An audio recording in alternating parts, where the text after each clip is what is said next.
Since I was a kid, traveling to other countries was one of my bucket lists. Last June 2017, I finally get the chance to visit Hong Kong and Macau with my mom. It was indeed a dream come true. In our few days of stay, I was not only able to enjoy the place, but also I was given an opportunity to observe how people live their everyday life, wherein more people tend to walk on streets rather than riding for transportation. They are very disciplined too, that they really follow the strict rules implemented.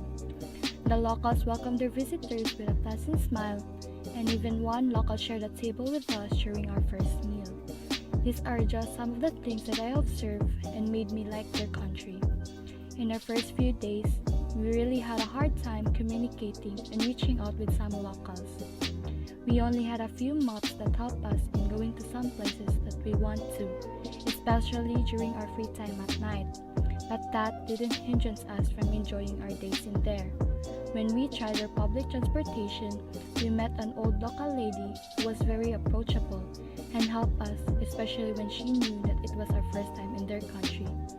She told us not to worry and gave us some advices that will help us in a few more days of stay.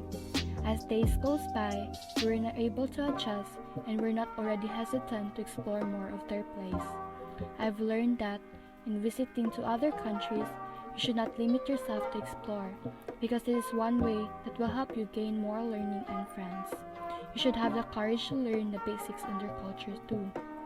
And since that was the first country I visited, the things I've learned in there will help me to become a better traveler in the future. Hong Kong is one of the best Asian countries to visit.